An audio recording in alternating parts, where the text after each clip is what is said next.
modest, in modest. You will become a poor man. Fantan, na mango mando wasi aveseva mira ho. Mango mawa utelefu sindi nechipo. Shida kusashida masaka diso shiripo. Na wapu mawa no benga vanenga nema mepo. Saka ini ni kami par kita kunge pita tosh. Hanta mene masaka vanu taura tosh. Maza oda vaona kafuti zine pash. Hakante vetera vanu paruka pash niripar. Kita kunge pita tosh. Hanta mene masaka vanu taura tosh. Maza oda vaona kafuti zine pash. Hakante vetera vanu Fantan tabuda bafiti yochitaki timu Toba wachabu buda furu kita kunge boom Taura yaka semu chonga we mapete tum Samotokari yako Frum frum Ichipa changu futi kuro waka makitari Hoi Kirine chinda chambi sabe sekundari Nasindaga chamuka lefu siri za gitari Hecho yujiri wara chize no imba samari Lefu jigandi kati fantan fantan Mango mandi nemishan Tabuda bafiti yotiri tu na fantan Sada kuchinja chipatan Mango ma Kuzimba kunge yoko kandi kati wako peta petoro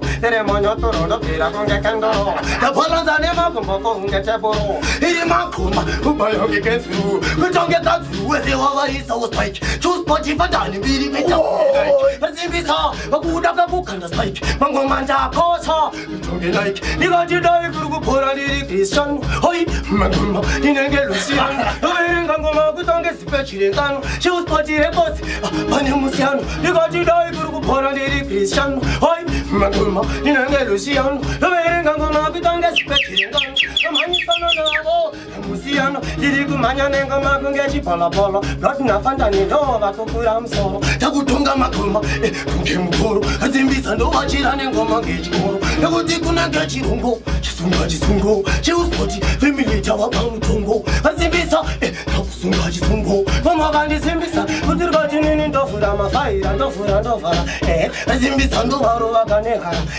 Fanta ni todi wakumatafara Takutotora kufakuna Bikimtara Kutirga chingoma jino shaura Kasiya washidaira Fanta ni tumba dansi Tumba wakamera Kuma vese Yeah man, Sawa introducing another brand new artist, mad artist, Blunt. Who say Blunt? Grenade. Are the youngest, are the baddest, are the sickest. Yeah man, I'm going to depot a soul with it. Introducing